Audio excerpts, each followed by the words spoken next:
Mis amados, les pido que por favor vayan conmigo una vez más a la carta a los Romanos, capítulo 1, y vamos a leer los versículos 16 y 17.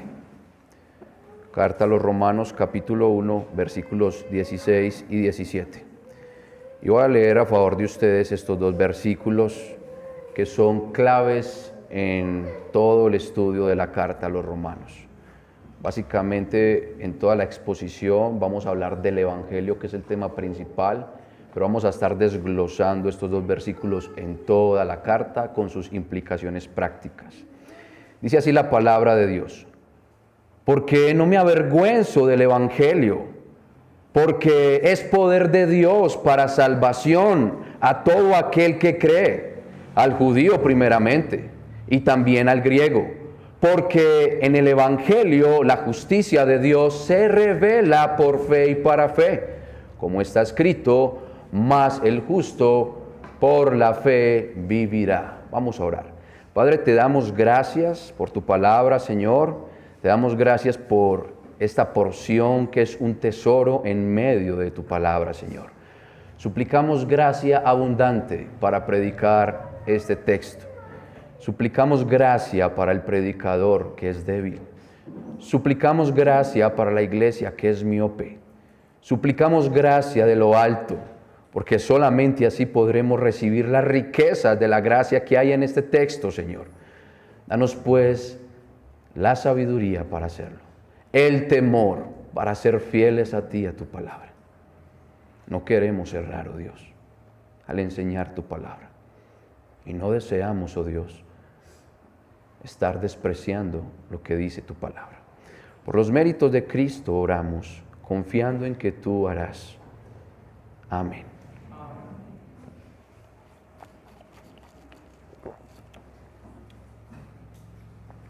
Como veíamos esta mañana en la escuela dominical, el apóstol Pablo, en los versículos que preceden, los versos 16 y 17, tenía un fuerte anhelo, un deseo vibrante en su corazón de visitar a los hermanos en la capital del Imperio Romano.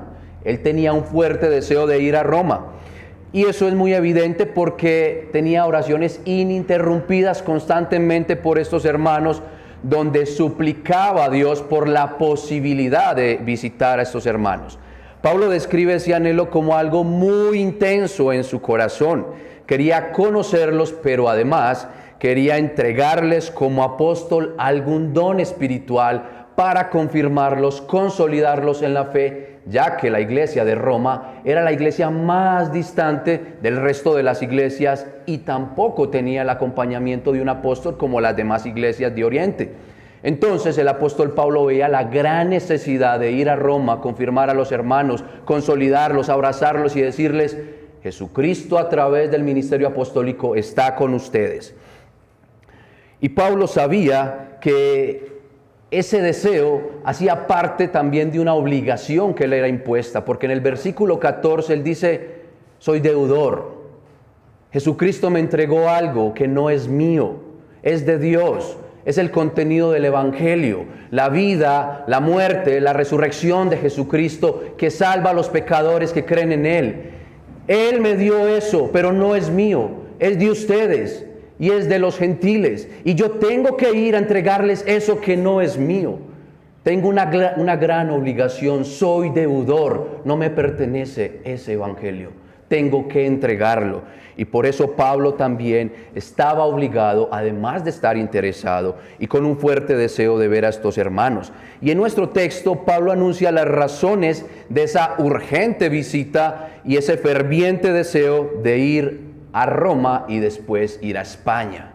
Y las razones que nosotros vemos en nuestro pasaje son tres razones, las cuales nos aportan convicciones del Evangelio. Y he titulado la enseñanza de esta mañana: las imponentes convicciones del Evangelio. Las imponentes, fuertes, soberanas convicciones que da el Evangelio de Jesucristo. Y vamos a ver que en esas imponentes convicciones son arrojadas luego de cada razón que el apóstol Pablo nos da. Y la primera razón que Pablo nos da está en el versículo 16, parte A, donde él dice, porque no me avergüenzo del Evangelio. Él está dando una razón de la urgencia que tiene de visitar a los hermanos en Roma. Y esta razón nos da la primera convicción. El Evangelio es glorioso. Pablo, ¿por qué no te avergüenzas del Evangelio? Porque el Evangelio es sublime. El Evangelio es lo más grande, más sensato, más poderoso, más sabio que pueda existir. El Evangelio es glorioso. Y esa es la primera convicción que arroja la razón por la cual Pablo va a ir a visitarlos. Pablo presenta esta razón de manera absoluta. Él dice, no, de ninguna manera me avergüenzo del Evangelio.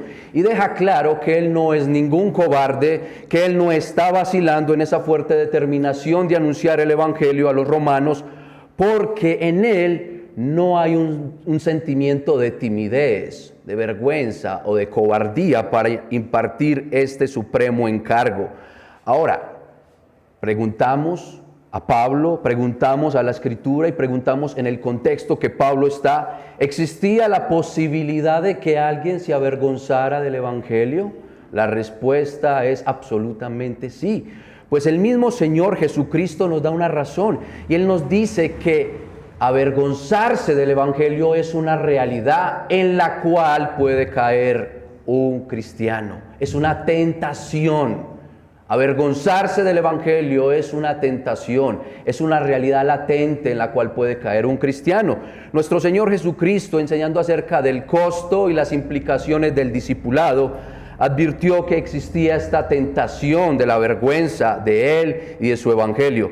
Pero al mismo tiempo dejó claro que quienes se avergüenzan de Él sufrirán el desprecio más grande, alejados de Dios, desconocidos de Dios, no amados por Dios eternamente. Y eso lo dijo en Marcos capítulo 8, versículo 38.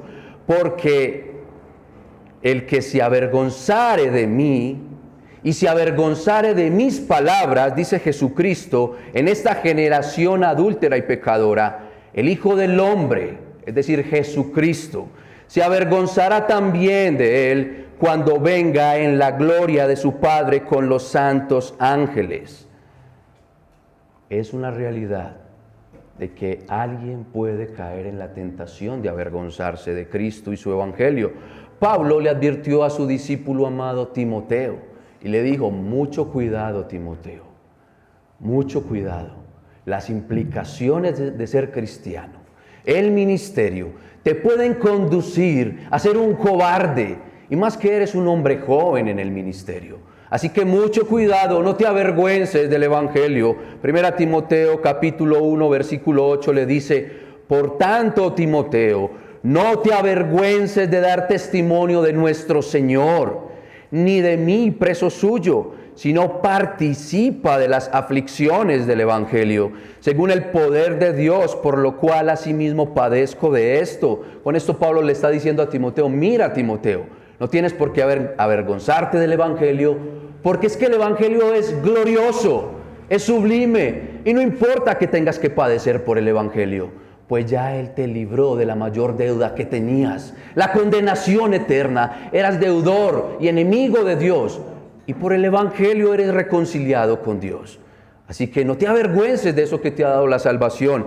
Además de la tentación de avergonzarse del Evangelio, en el contexto en el que escribe el apóstol Pablo, aparentemente habían razones para avergonzarse a las personas externas, o los de afuera consideraban que los cristianos tenían razones por qué avergonzarse. ¿A quién le está escribiendo Pablo esta carta?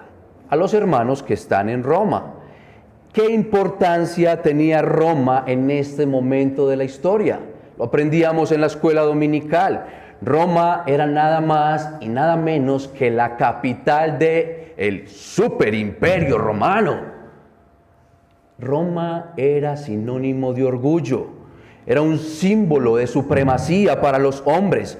Sus creencias, su sabiduría, su inteligencia los llevaba a despreciar cualquier cosa insignificante que surgiera alrededor de ellos, aunque lo podían tolerar, como lo hacían con muchas religiones dentro del imperio. Así que cualquier sistema de pensamiento que surgiera dentro del imperio era algo minúsculo en comparación de lo que pensaba Roma y lo que consideraba César en cuanto a la ideología y cosmovisión del hombre en el Imperio Romano. Y la actitud hacia el cristianismo usualmente era despectiva. Para ellos era inconcebible que el rey de los judíos, que también decía ser el rey de los gentiles, fuera un simple carpintero, un insignificante carpintero que murió en una cruz, que nunca fue a una guerra para liberar una gran batalla y conquistar a su pueblo. Qué cosa tan insignificante, tan absurda. En la primera carta a los Corintios, capítulo 1, versículo 23, el apóstol Pablo nos deja ver el pensamiento que tenía el Imperio Romano sobre el cristianismo, diciendo: pero nosotros predicamos a Cristo crucificado. Para los judíos que están dentro del Imperio Romano, ciertamente es tropezadero. Y para los gentiles, los doctos y también los no doctos, los sabios y los que no son sabios, para los griegos, para los bárbaros, para todos los que están dentro del imperio, es una locura el evangelio. Así veía el Imperio Romano el evangelio de Jesucristo, es una locura. Para los judíos el evangelio era una completa vergüenza. Los judíos no podían aceptar que ese débil hombre que murió en la cruz fuera su Mesías, el hijo de David. De ninguna manera. Ese hombre era un blasfemo, no era ningún hijo de David, era un inepto, no conquistó nada, no liberó a nadie. Es un tropezadero para los judíos. Pero por otro lado, los gentiles consideraban que era una locura creer en un Salvador que estaba muerto. ¿Cómo es posible confiar en un muerto que dizque resucitó? Dizque al tercer día resucitó. Además, en la cruz morían los hombres perversos, los malvados, no los hombres tan indefensos como ese tal Jesús. Era absurdo el evangelio, era algo loco, de lo cual los hombres tenían razones para avergonzarse. Existe una imagen llamada el grafito de Alexámenos, y esta imagen es un grafiti del siglo I que describe el pensamiento generalizado que tenía el imperio sobre el cristianismo. La imagen es de un hombre adorando a un burro o a un hombre con cabeza de burro crucificado. Y esta imagen lo que quería transmitir era que el hombre está adorando a un burro, a algo necio. No tiene sentido el cristianismo, era un insulto al cristianismo. El cristianismo es una religión de necios, es una religión de simples, es una religión de burros, decía el Imperio Romano. ¿Cómo van a adorar a un burro? Es algo absurdo. Ese pensamiento era el resultado de contrastar la grandeza de César con la pequeñez o la insignificancia que había con las otras religiones dentro del Imperio Romano. César reflejaba su poderío, César mostraba su autoridad, era visible, era tangente, era palpable para los hombres. Y muchos pueblos estaban sometidos al Imperio Romano. Pero Jesús, el Cristo, era un simple hombre que murió en una cruz, que supuestamente resucitó y dice que desde los cielos gobierna. Eso era tan ridículo para quienes miraban el cristianismo. Y frente a ese contexto, Pablo categóricamente dice: yo no me avergüenzo. En el mismo texto de la primera carta a Timoteo, en el capítulo 1, versículo 12, él dice: yo no me avergüenzo porque yo sé a quién he creído, porque es poderoso. Él es poderoso. Pablo estaba convencido de que el evangelio es glorioso, de que ganó su vida para la eternidad, de que lo había comprado a él, de que no iba a perecer en este mundo malo. Pablo estaba consciente de eso y decía: el evangelio es lo más glorioso, por eso no me avergüenzo de llamarme cristiano, por eso no me avergüenzo de predicar al Señor Jesucristo, por eso no me avergüenzo de anunciar en medio de un imperio malo, alejado y opuesto al Dios de la Biblia y al Cristo resucitado.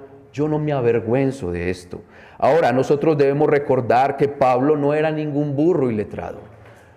Él nació en Tarso, donde existía una de las principales universidades del Imperio Romano, donde muy probablemente fue formado en letras, filosofía y pensamiento antiguo. Además, fue educado en leyes bajo la tutoría de Gamaliel, nada más y nada menos que el nieto de Hillel, el gran rabí del primer siglo. Cuando Jesucristo era joven, Hillel era el gran maestro de aquellos días y Gamaliel era su nieto. Es decir, que Pablo tuvo la mejor educación secular y cristiana, o más bien judía, de aquel tiempo, porque en ese momento él no era cristiano, era un judío fiel, celoso, fariseo. Era alguien muy celoso de la secta de los fariseos. Así que este hombre tuvo la mejor formación. Pablo no era ningún mentecato, él sabía dónde estaba parado y qué estaba haciendo. Pero pensándolo bien, cuando usted mira la vida del apóstol Pablo, usted podría encontrar otra razón adicional y decir, pues Pablo debería avergonzarse del Evangelio. Al mirar algunos acontecimientos de su vida y decir, Pablo era muy inteligente y todo lo demás, pero ¿cuál era la realidad de la vida de Pablo? Parecía un fracasado, aparentemente era un fracasado. Cuando leemos la vida de Pablo antes de escribir esta carta, donde en esta carta él dice, no me avergüenzo del Evangelio, uno tiene que contrastar su vida con esa expresión o esa declaración de Pablo. Pablo, antes de escribir esta carta, trabajaba arduamente en el ministerio y vivía muy humildemente. Vivía como un hombre pobre. No era como los falsos apóstoles de nuestros días, los apóstoles de la prosperidad, que están entre la lista de los hombres más adinerados del mundo. Pablo no era de esos. Constantemente estaba en prisión y le era costumbre vivir enfrentando la misma muerte. Recibió muchas palizas y dice que de los judíos 5 veces recibió 40 azotes menos uno. 3 veces fue golpeado con varas, una vez apedreado y quedó casi muerto. Constantemente estaba viajando, como lo veíamos en el mapa esta mañana, y no lo hacía en la avioneta misionera, como lo hacen los misioneros de hoy. Tampoco lo hacía en su vehículo, carro todoterreno, que se podía meter a las veredas más remotas. No, él lo hacía a través del transporte que existía en aquel tiempo o a pie. El apóstol Pablo tenía viajes fatigosos, muy fatigosos, llenos de peligros. Dice la Escritura que tenía peligros de ladrones, peligros de sus compatriotas judíos que lo consideraban un traidor, peligro de los gentiles que a causa de su codicia veían a Pablo y el Evangelio de Pablo como una amenaza, peligros en el desierto, peligros en el mar. Pasaba noches sin poder dormir. Este hombre experimentó hambre, sed, frecuentes ayunos voluntarios y otros forzosos. Sufrió el frío de las heladas noches y hasta la desnudez, dice el mismo apóstol. Y como si fuera poco, algunos creyentes de algunas iglesias no les importaba esto. Despreciaban el esfuerzo del apóstol Pablo. Eso no era la vida exitosa que promete el cristianismo que se predica en algunas iglesias. Ven a Jesucristo y se acabarán tus problemas. Ven a Jesucristo y tendrás libertad financiera. Ven a Jesucristo y se restaurará tu matrimonio. Ven a Jesucristo y serás independiente. Eso no es el Evangelio. Al mirar la vida de Pablo entendemos qué implica el Evangelio, cuáles son las consecuencias del Evangelio. El apóstol Pablo, a la luz de los falsos apóstoles de la prosperidad, era un fracasado. Era una vergüenza para ellos. Con toda seguridad, el cristianismo light de nuestros días, la psicología de la autoestima, las escuelas de motivación personal, las filosofías contemporáneas centradas en el hombre, el pensamiento antropocéntrico, al ver el panorama de Pablo, le dirían: Pablo, avergüénzate de ese evangelio, no has triunfado, eres un fracasado, Pablo. ¿Por qué no te avergüenzas? Pablo, ¿por qué retienes tu fe? Mejor maldice a tu Dios y muérete. Tú no eres un buen ejemplo de un apóstol de nuestros días. Tú no eres un ejemplo de un cristianismo que está ausente de los problemas de este mundo, que vive en una burbuja, cómodo, alejado de las dificultades de la vida. Y Pablo dice: yo no me avergüenzo del evangelio, porque es poder de Dios. Y ahora nos arroja una segunda razón. Y con voz en cuello, en el versículo 16, la segunda parte, Pablo proclama: porque el evangelio es poder de Dios para salvación a todo aquel que cree. El evangelio es poder de Dios para salvación a todo aquel que cree. Y a través de esta razón, el apóstol Pablo está convencido y tiene otra convicción fuerte, y es que el evangelio es poderoso, es supremamente poderoso.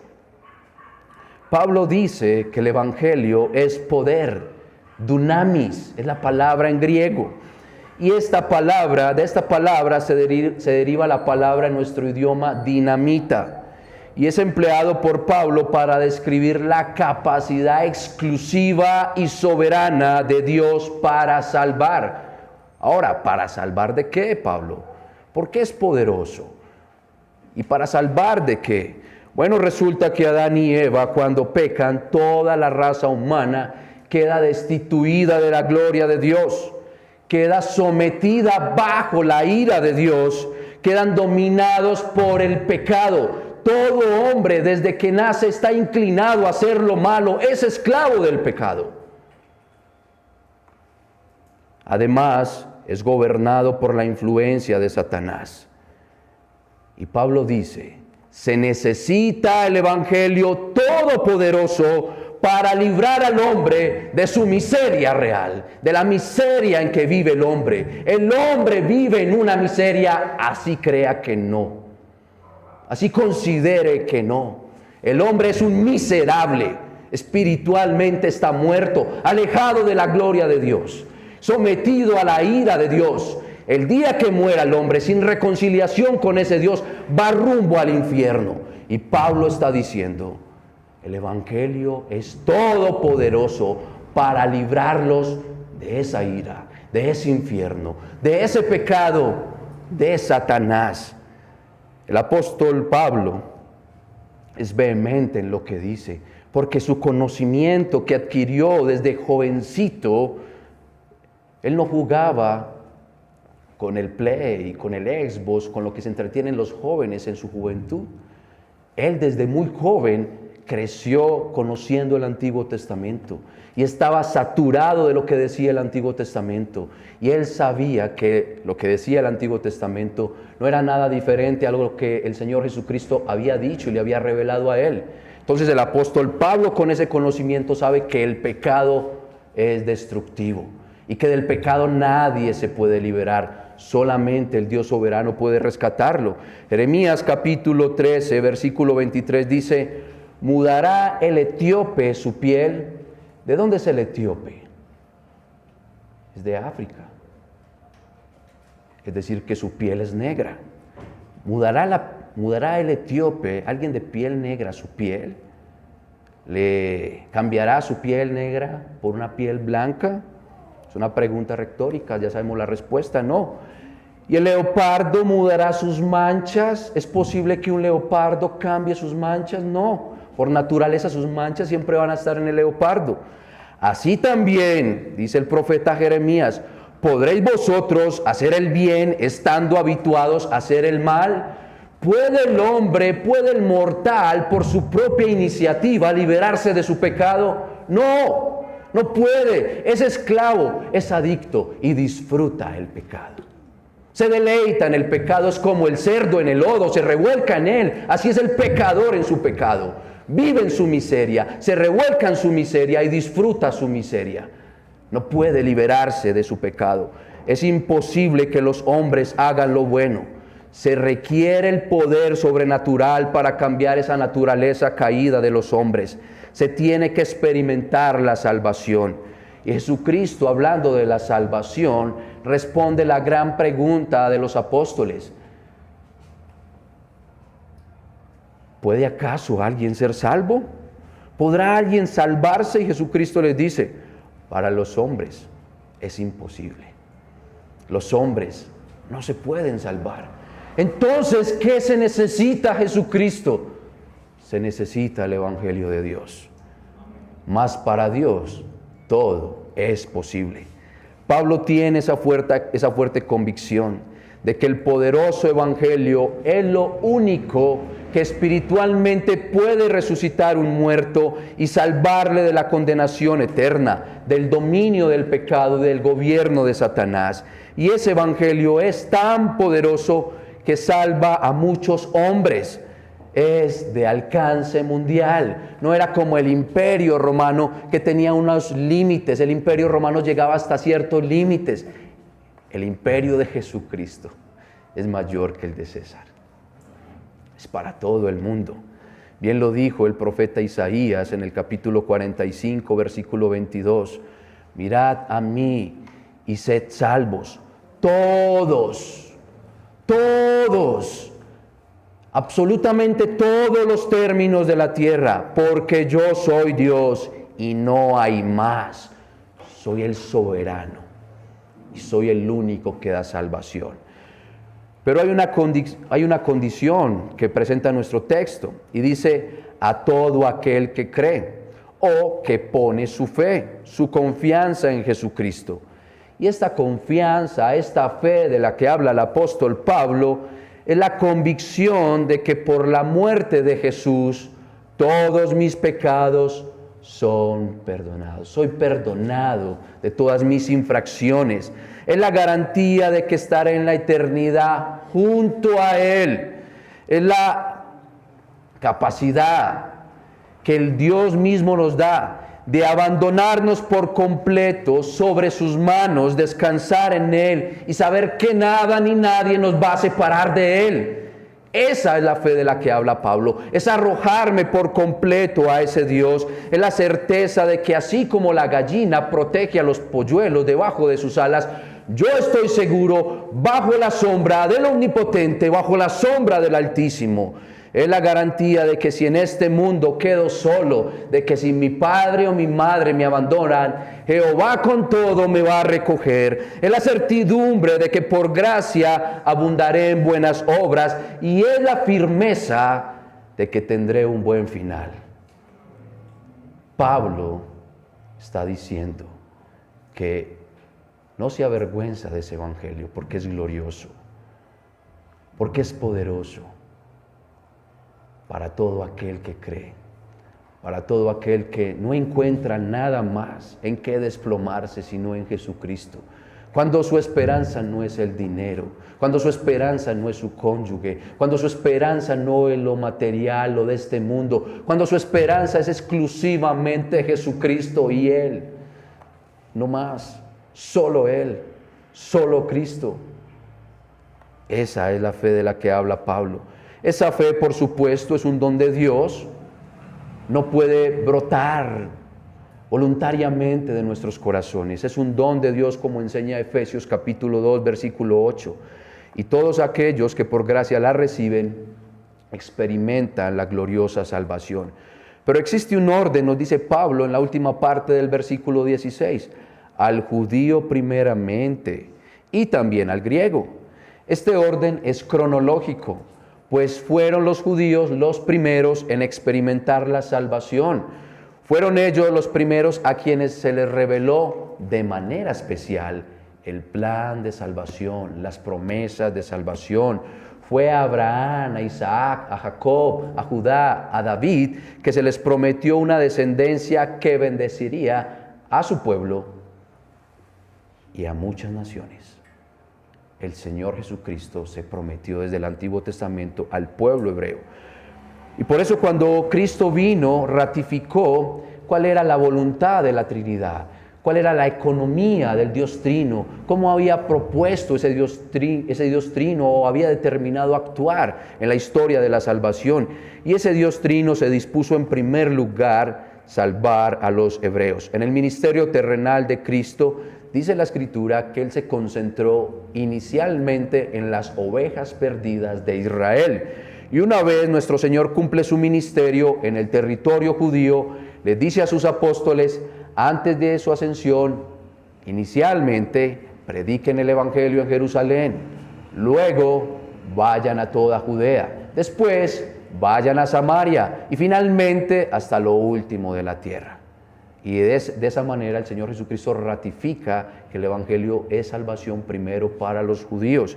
Sin duda alguna, el Evangelio es glorioso y poderoso, pero también Pablo habla de otra imponente convicción. El Evangelio es revelador, y eso lo vemos en la tercera razón que él proporciona en el versículo 17.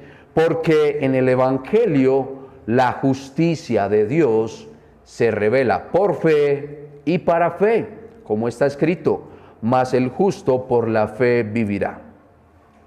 Cuando nosotros miramos la justicia en las Sagradas Escrituras, entendemos que la justicia es un atributo divino que refleja el carácter santo de nuestro Dios, que se evidencia más bien a través de sus acciones.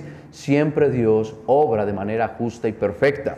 Hablando de la justicia de Dios, el Salmo 45:2 dice, tu trono, oh Dios, es eterno y para siempre.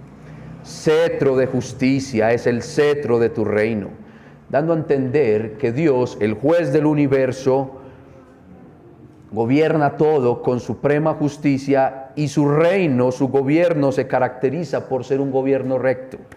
Él no puede tolerar la maldad. Y frente a ese Dios justo, ¿cómo debe vivir el hombre? Si Dios es justo, ¿qué demanda ese Dios justo del hombre?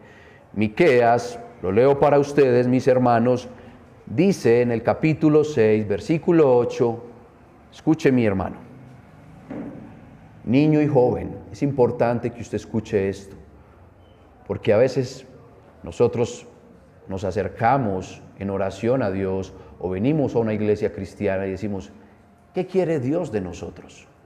¿Qué pide Dios de nosotros? Y esta es una de las porciones de la palabra que es muy clara y nos dice qué pide Dios.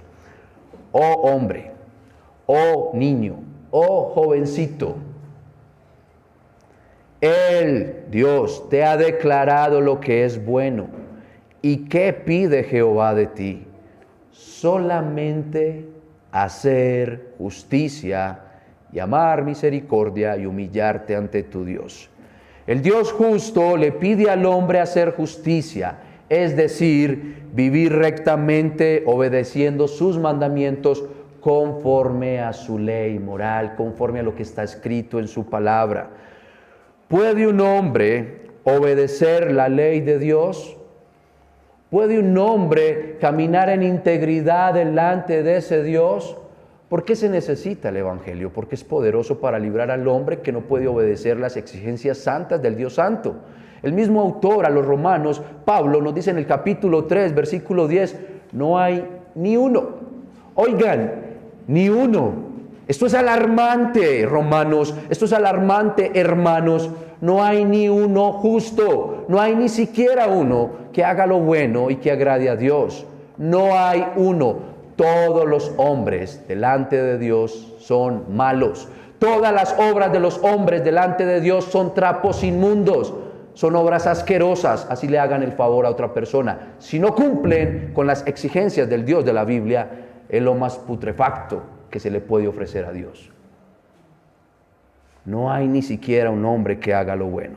Entonces, ¿qué le espera al hombre delante de ese Dios justo? La justicia retributiva. Recibirá de Dios el justo juicio conforme a sus obras, conforme a sus pensamientos, conforme a sus palabras, recibirá del juez del universo la justicia. ¿Y sabe cuál es el veredicto del juez del universo? Culpable, reo de muerte eterna, miserable. Nunca lo conocí, nunca lo amé, nunca estuviste entre mis afectos, apartado de mí, miserable. El Dios de la Biblia es severo. Ese Dios de amor es severo. Ese Dios de amor es justo y es veraz. Y es aquí donde la enseñanza de Pablo puede tornarse incomprensible o cobrar sentido. Porque ¿qué es el Evangelio? Son buenas nuevas que hablan de salvación. Pero Pablo está hablando de justicia. Y entonces, ¿qué hay de bueno en eso? Si ninguno de nosotros es justo. Pablo, ¿qué hay de bueno en eso? Bueno, aquí la enseñanza cobra sentido, se cobra interesante. Porque Pablo no está hablando de la justicia retributiva de Dios. Él está hablando de la justicia que libremente, soberanamente y por gracia se le otorga, se le imputa al pecador que cree en los méritos de Cristo. Él está hablando de esa justicia, la justicia de Dios que se otorga por gracia, gratis, a aquel que cree en la obra del Señor Jesucristo, en su obediencia perfecta, en los méritos, en los logros que Él adquirió por esa obediencia a favor de los que creen en Él.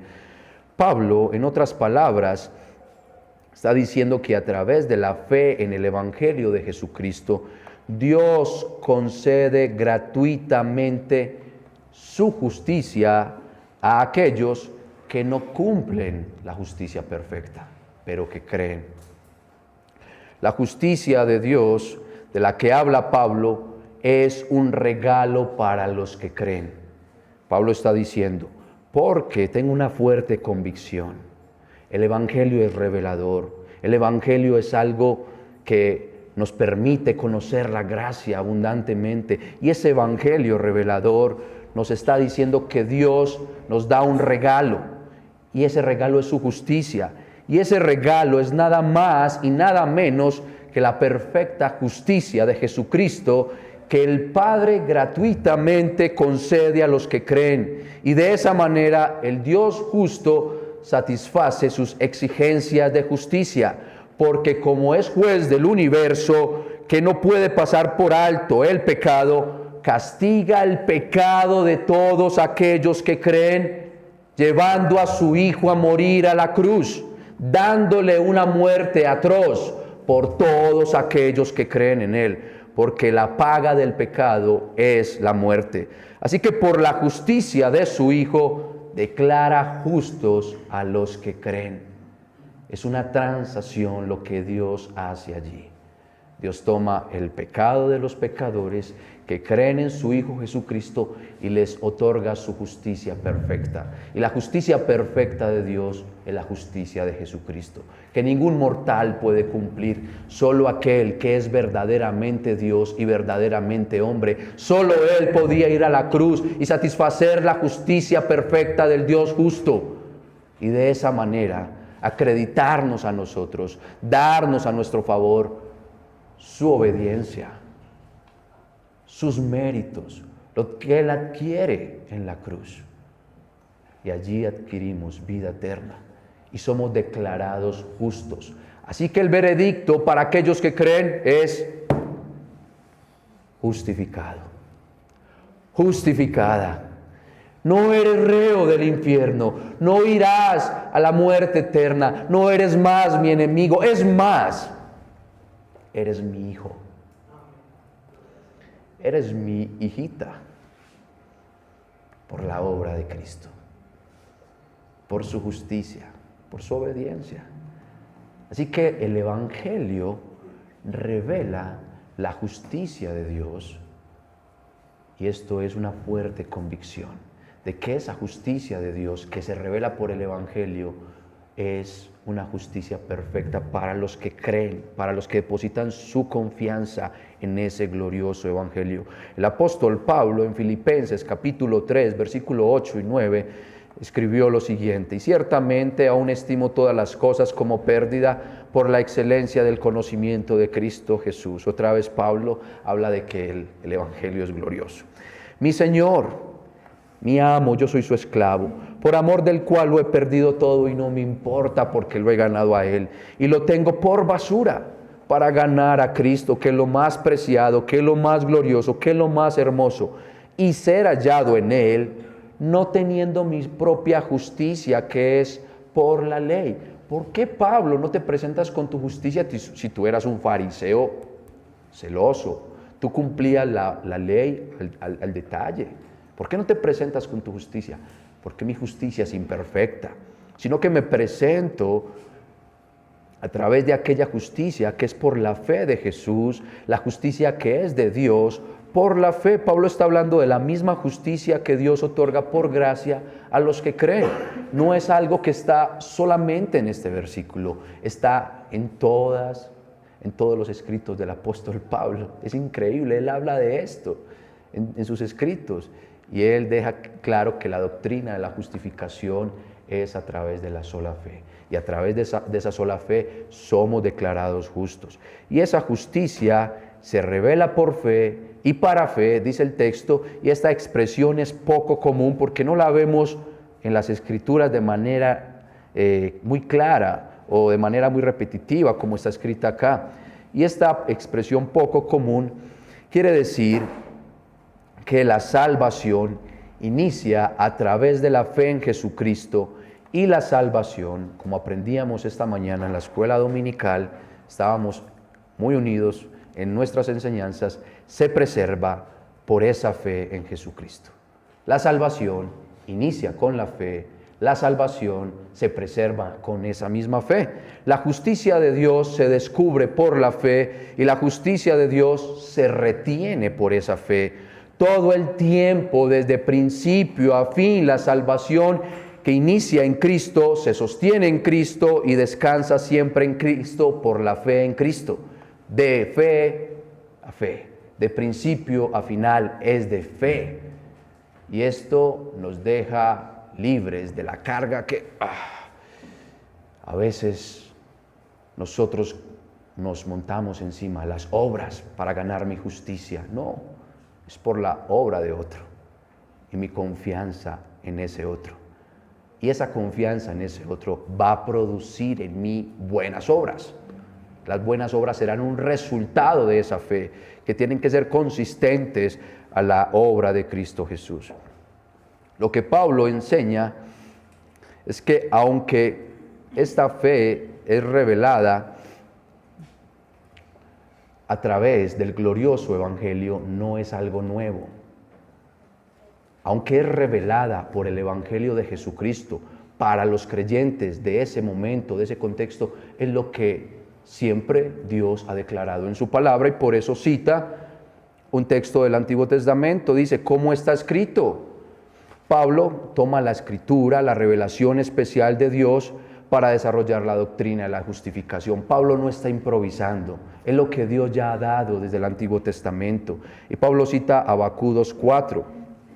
Y en ese contexto de Habacuc 2:4, nosotros podríamos leer en el libro del profeta que Habacuc está incómodo, porque al parecer, o más bien la percepción que tiene Habacuc, es que el justo Dios tolera ciertas injusticias de su pueblo, y Dios no está haciendo justicia. Entonces Habacuc le reclama a Dios: ¿qué va a pasar con estos injustos que oprimen a los que sí son justos? Dios, ¿tú qué vas a hacer? ¿Vas a tolerar eso?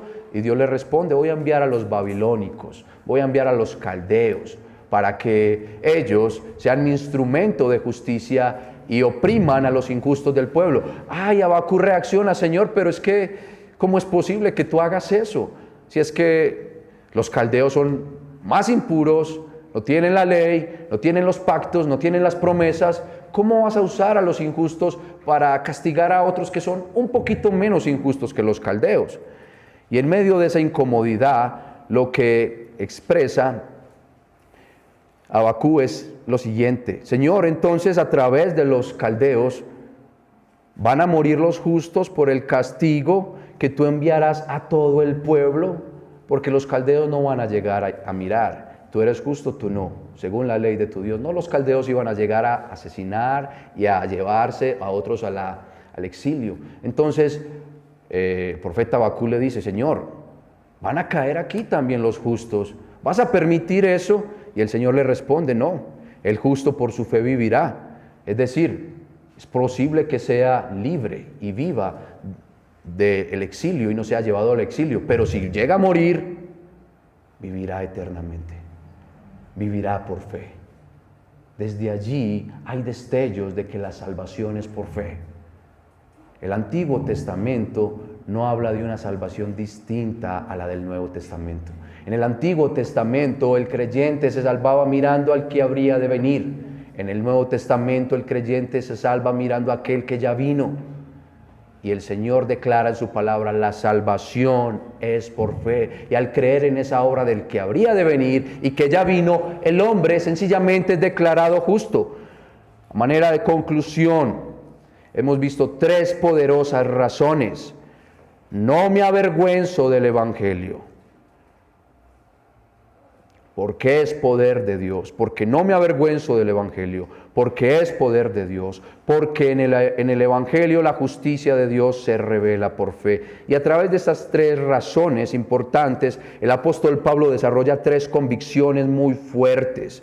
El Evangelio es glorioso, el Evangelio es poderoso, el Evangelio es revelador. Todo el tiempo el creyente está aprendiendo del Evangelio.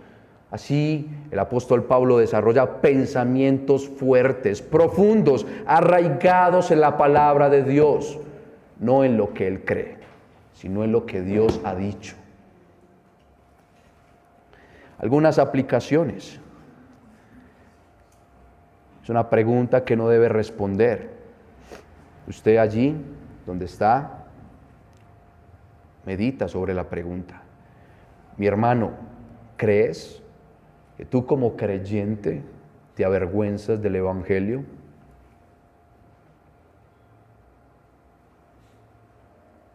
Compáralo con la vida de Pablo. Medita sobre eso. Es posible que alguno de ustedes diga: no, yo no, el Evangelio es glorioso, el Evangelio es poderoso, el Evangelio es revelador, yo no me avergüenzo del Evangelio. Pero el parámetro que Pablo usa para medir la vergüenza es la urgencia que él tiene de ir a los romanos y de ir a España. Y además es un fuerte deseo por predicar. ¿Tienes tú la urgencia de ir a otros lugares o de orar por personas que están en otros lugares que no tienen a Cristo? ¿Tienes tú ese fuerte anhelo de compartir con tus hermanos? Esto responde si tú eres alguien que se avergüenza. Ese es la vara de medir que el apóstol Pablo pone acá para la vergüenza. Es el parámetro. Si la respuesta es que tú te avergüenzas, mi hermano, con toda seguridad, es porque te preocupan más los asuntos de este mundo, porque estás centrado en tu propia vida, en el yo, en mis comodidades. No está mal disfrutar de las bendiciones de Dios, no está mal gozarnos de lo que Dios nos da en este mundo, pero eso no es el todo. Para Pablo el todo era Jesucristo y su glorioso evangelio, porque por eso heredó la vida eterna, gratuitamente. Y si tú has creído, también has experimentado lo mismo. Entonces no te centres en las cosas de este mundo, porque este mundo te desvía de los intereses de tu Señor. Los intereses de tu Cristo son celestiales y eternos. No pierdas de vista los intereses de tu Cristo. No pretendas hacer tesoros en este mundo. No pretendas vivir para ti. Centrarte en ti. Esta mañana escuchábamos que la oración de Pablo es una oración congregacional, donde él ora constantemente por la comunión de los hermanos. Tú eres un egoísta Y tú eres un sinvergüenza cuando no oras por otros. Si la iglesia cristiana orara por otros, predicara a otras personas, hermanos, este oriente sería trastornado por completo. Que el Señor nos ayude a no ser sinvergüenzas. Amados, no pierdan más oportunidades de compartir el Evangelio. Predica a Cristo. Habla de su glorioso Evangelio. Pablo lo resume en 1 Corintios 15. El Evangelio es la vida de Jesús, la muerte de Jesús, la resurrección de Jesús, conforme a lo que está en las Escrituras. Predica el Evangelio. Estás en la universidad y está el profesor de filosofía y él se cree alguien que todavía está en el Imperio Romano y que tiene mucha inteligencia. Tú tienes algo superior. El glorioso Evangelio de Jesucristo. Estás en el colegio. No te dejes intimidar si te dicen cristianito, cristianita o pastorcito. No te dejes intimidar. El glorioso Evangelio de Cristo es poderoso, transforma. Y aquellos que te tratan mal o te desprecian lo necesitan. Son unos miserables que van para el infierno y no tienen lo que tú tienes. Tú tienes algo rico que te da algo eterno. ¿Te da vergüenza en el trabajo decir que eres cristiano? Que tu vecino sepa que eres cristiano, porque de pronto te equivocas y dicen, es que esos cristianos y la embarran. ¿Te da vergüenza hablar de que eres cristiano? ¿Te da vergüenza orar por los alimentos en medio de tu trabajo? ¿Te da vergüenza hacer oraciones públicas por personas que necesitan oración? No seas más un sinvergüenza, porque el Evangelio de Jesucristo es glorioso, es poderoso y es revelador. Y esa persona por la cual tú sientes temor, necesita ese Evangelio y va rumbo al infierno. Es la oportunidad que tienes para predicarle el Evangelio de Cristo. Tengo 2 razones más para que no tengas vergüenza. El autor a los Hebreos dice en el capítulo 2, versículo 11, que Cristo no se avergüenza de llamarnos hermanos. Sí, usted, que a veces no parece cristiano o cristiana, Cristo dice que Él no se avergüenza de llamarnos cristianos y hermano, ser nuestro hermano. El mismo autor a los Hebreos capítulo 11, versículo 16, dice que Dios no se avergüenza de ser nuestro Dios. ¿Saben por qué? Porque nos dio su perfecta justicia y nos ve como justos.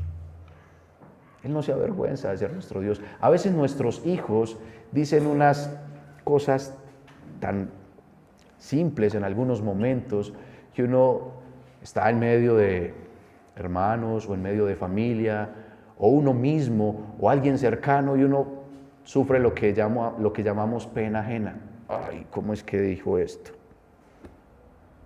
Y uno en ese momento como que experimenta cierta vergüenza, como que cierta timidez, cierta pena. Con Dios no pasa eso. Dios no se avergüenza de ser tu Dios. No te avergüences de ser el Hijo de Dios, de ser un evangélico. No te avergüences. No te avergüences de llamar a otro hermano. Estamos unidos por la fe. No te avergüences de tener familiaridad. No te avergüences de expresar y vivir el Evangelio. Finalmente, amigo, si hoy el juez del universo te llamara a cuentas, ¿con qué justicia te vas a presentar delante de Dios? Hoy te hablé de una justicia que es de Dios. Si tú te presentas con tu justicia, vas a recibir la justicia retributiva. Pero si te presentas con esa justicia de Dios, vas a ser declarado justo y vas a recibir la salvación y la vida eterna. Cree en el glorioso Evangelio de Jesucristo y serás salvo de la ira eterna, del poder del pecado, de la influencia de Satanás. Cree en el Evangelio de Jesucristo. No perezcas para siempre. Acércate a Él arrepentido y dile que eres un pecador, una pecadora que le has dado la espalda y que estás arrepentido. Y comienza a hacer lo que Él dice en su palabra. Vamos a orar. Padre, te damos gracias por tu palabra, Señor. Bendito sea tu nombre, Señor. Gracias por ese glorioso evangelio. Debemos pedirte perdón y pedirte valor para no avergonzarnos, Señor. Ayúdanos a dar testimonio, a ser testigos, así implique morir. Bendícenos, oh Dios, dándonos mayor gracia para hablar con denuedo. El día de mañana, oh Padre, iremos a una vereda. Algunos hermanos de acá, de la congregación, vamos a evangelizar a unas personas. Danos osadía, poder. Danos, oh Dios, ímpetu para predicar con fuerza, para exaltar a Cristo. A cada uno en la congregación, en sus trabajos, en sus quehaceres, dales la gracia de exaltar a Cristo. Continúa transformando nuestras vidas, nuestra iglesia, a través de tu glorioso evangelio que se exhibe en esta carta a los romanos. Y dale arrepentimiento y fe, Señor amado, a aquellos que no han creído. Eso te lo pedimos, buen Dios, por los méritos de tu Hijo amado, nuestro Señor Jesucristo. Amén.